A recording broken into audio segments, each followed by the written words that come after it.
खुलुमबाय। गिबियावनो नोंथांमोनखौ बयखौबो सोरजिदा क्रिएटिभिटि चेनेलाव बरायनायजों लोगोसे फुंबिलिनि गाहाम हामलायनायखौ बावहरग्रोनाय जाबाय। दिनैनि माखासे निउस आपडेटफोरखौ नोंथांमोननि सिगाङाव फोरमायथिना होनो आवगायनाय जालायबाय। नोंथांमोनहा भिडिअखौ नायनानै मोजां मोनोब्ला लाइक खालामगोन होनना आसा खालामबाय। लोगोसे इउटिउब चेनेलखौ दाबो साबस्क्राइब खालामाखैबा साबस्क्राइब खालामनानै लानो थाखाय गुरै खावलायनाय जाबाय। बिदिब्ला जोङो भिडिअखौ जागायनोसै। गिबियावनो दङ हाइकर्टआव आननेसेसारि केस होना दोनदों जोंनि बेरेखा दोलोआ, बेनिखायनो एपइन्टमेन्ट प्रसेसखौ खालामनो हायाखै। नाथाय बे हाइकर्टनि केसखौ बोखारनाय लोगो लोगो थाबैनो थिसनथाइखौ होनाय जागोन। बे बाथ्राखौ बुंदों आथिखालनि बिटिआरनि गाहाय मावफुं सोद्रोमा प्रमद बर' बिथाङा।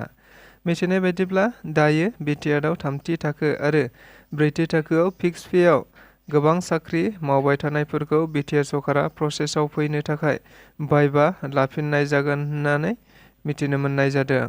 मानोना सिगांनि बिटिसि सरकारा गोबां मावसुमाफोरखौनो जेबो रोखोमनि नेमखान्थि गैयालाबानो थिसनथाइ होनाय जादोंमोन, जायनि थाखाय बिथां मावसुमाफोरनि साख्रिखौ अरायथा खालामनो हानाय जायाखैमोन।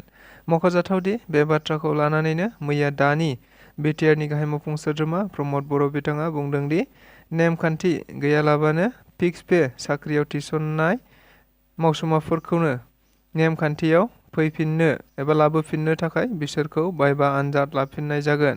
लोगोसे बे आनजादनि थाखाय सरकारा अक्ट'खौबो थि खालामनाय जाखाबाय होननानैबो मिथिनो मोनबावनाय जादों। बाथि गुरुदेव कालीचरण ब्रह्म एवार्ड बान्थाखौ होनो फोसावनाय जाबाय। नंगौ, मैया 30 अक्ट'खालि गसाइगावनिफ्राय गुरुदेव कालीचरण ब्रह्म ट्रास्टआ बे बान्थाखौ फोसावनाय जायो। मख'जाथावदि गुरुदेव कालीचरण ब्रह्मनि मुङाव होजानाय बे बान्थाखौ बोसोरफ्रोमबो होबोनाय बायदिनो देग्लायनि 5थि बान्थाखौ मुस्रि जादव मालाय फायें बिथांनो मान बावनो थाखाय जुरि बर्डआ सायख'ना होनाय जाबाय। फारसेथिं बे बान्थाखौ गथायनाय जागोन 18 एप्रिल 2023 इं अक्ट'खालि निउ दिल्लीआव जानो गोनां गुरुदेव कालीचरण ब्रह्मनि 164थि जोनोम सान फालिनायाव। आसामजों लोगोसे बिटिआरआवबो हाग्रा दानग्रा आरो आयेन बेरेखायै सरकारनि हायाव थाग्रा सुबुंफोरनि सायाव गोख्रों राहा लाबाय थानायखौ नुनो मोनबाय थानाय बायदिनो दायो आरोबाव बिटिआरआव हाग्रा दानग्रा आरो इनक्रोचमेन्टफोरनि हेंथायै गोख्रों अपारेसन जागोन होनना फोरमायदों बिटिआरनि दानि गाहाय मावफुं सोद्रोमा प्रमद बर' बिथाङा। लोगोसे बिथाङा बुंबावनाय बायदिब्ला दिनैनिफ्रायनो जागायगोन आरो बेखौ फैगौ 6 एप्रिलनिफ्राय गोब्राबसिन जागोन होनना फोरमायबावो। बेखायनो सोरबा जुदि बेबायदि हाबाजों लोब्बा दङब्ला गोजानाव थानांगौ आरो जुदि मानियाब्ला आयेननि राहा लानाय जागोन होननाबो बुंथिना होबावो। मध्य प्रदेशनि इन्दौरआव मोनसे जोबोद गिख्रंथाव जाथाय जादों। नंगौ, मध्य प्रदेशनि इन्दौरआव नवरात्रि फुजानि थाखाय मन्दिराव गोबां फुजारिफोरा थांदों। मिथिनाय बायदिब्ला मैयाबो बेबायदिनो गोबां फुजियारिफोरा थांदोंमोन, जेराव गंसे दैखरनि बेराया बायनानै गासै सा 13 गथ'साफोरखौ दासिमाव थैबाय होनना मिथिनो मोननाय जादों। मख'जाथावदि बे थैनायफोरनि गेजेराव सासे 2 बोसोर बैसोनि गथ'साबो थैदों होनना मिथिनो मोननाय जादों। लोगोसे सुलुंनिफ्राय मिथिबावनाय बायदिब्ला थैनायनि अनजिमाया आरोबाव बांबावगोन होनना मिथिनो मोननाय जादों, मानोना दैखराव गासै 50 सुबुंसोनि बारा गोलैदोंमोन होननानै मिथिनो मोनबावनाय जादों।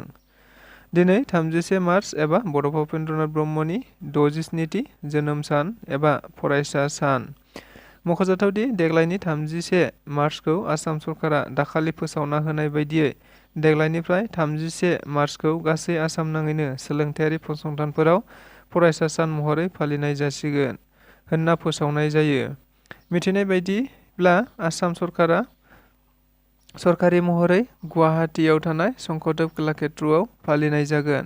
लोगोसे बे फरायसा सानजों लोब्बा लाखिनानैनो सोलोंथायारि बिथिङाव गोबां गोदान स्किमफोर फोसावनाय जागोन। मख'जाथावदि फरायसा सानखौ फालिनो थाखाय दुलाराय बर' फरायसा आफादा मिरुयै दामानि दतमानि बड'फाखौ फबनाय थुलुंगाफुरियाव गाजा गोमजायै फालिनो थियारि खालामबाय थानाय जादों।